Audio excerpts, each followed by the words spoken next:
మనమంతా చూసే బ్రేకింగ్ న్యూస్లో ఒకటే హైడ్రామా. పశ్చిమాసియా మంటల కొలిమి అయింది. ఇజ్రాయెల్పై ఇరాన్ క్షిపణులు, ఇరాన్పై ఇజ్రాయెల్ బాంబులు. మధ్యలో అమెరికా, చైనా, రష్యాల వాతావరణం గట్టిగా ఉప్పొంగిపోతోంది. చమురు ధరలు ఆకాశానికి ఎగబాకే పరిస్థితి. గల్ఫ్ దేశాల్లో వణుకుతో బతికే 90 లక్షల మంది భారతీయుల భవిష్యత్తు ఏమవుతుందో అంటూ గట్టిగా ప్రశ్నలు వేస్తున్నాయి.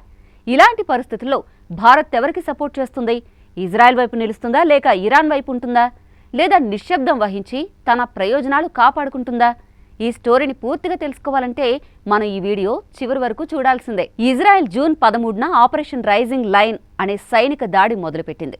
ఈ దాడి సీన్ చూస్తే ఇరాన్లోని అణుస్థావరాల మీద పై నుండి బాంబుల వర్షం కురిపించింది. దానికి కారణం ఇరాన్ అణ్వస్త్రాలు తయారు చేస్తోందని ఇజ్రాయెల్ అనుమానం.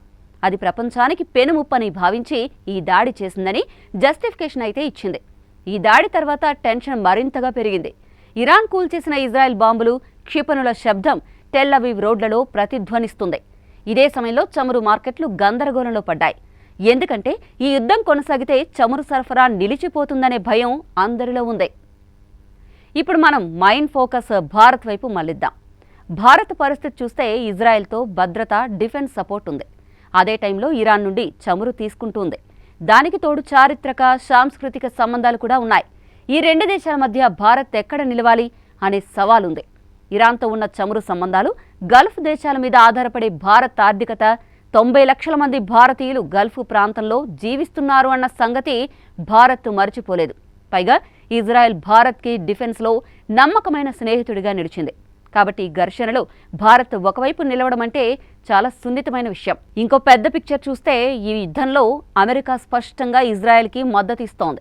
చైనా, రష్యా దేశాలు ఇజ్రాయెల్ చర్యలను తిట్టాయి. కానీ ఇరాన్కి సైనిక సాయం ఇచ్చాయా అంటే లేదు. కేవలం మాటలతో మాత్రమే మద్దతు చూపిస్తున్నాయి. ఎందుకంటే అవి నేరుగా యుద్ధంలోకి దిగాలని అనుకోవడం లేదు. వాటి అసలు ఉద్దేశం అమెరికా ప్రభావం పెరగకుండా ఆపడం. ఇస్లామిక్ దేశాల రియాక్షన్ కూడా ఆసక్తికరంగా ఉంది. సౌదీ, ఖతార్, ఒమాన్ లాంటి దేశాలు ఇజ్రాయెల్ దాడుల్ని ఖండించాయి. ఈ ఘర్షణ పెద్దది కాకూడదని కోరుకుంటున్నాయి. ఎందుకంటే యుద్ధం మరింత పెరిగితే అది ప్రాంతానికి కాదు, గ్లోబల్ మార్కెట్లు, చమురు సరఫరాలు, వాణిజ్య మార్గాలు అన్నీ దెబ్బతింటాయి. వాళ్ళ భవిష్యత్తు సురక్షితంగా ఉండాలని మాత్రమే వారికి ఆసక్తి. ఇప్పుడు అసలు ప్రశ్న ఏంటంటే భారత్ ఏం చేస్తుంది? ఈ ఘర్షణలు ఎవరి పక్షం తీసుకోకుండా ఏకపక్షంగా ఉంది. శాంతి కోరుతూ కాల్పులు ఆపాలని పిలుపునిస్తుంది.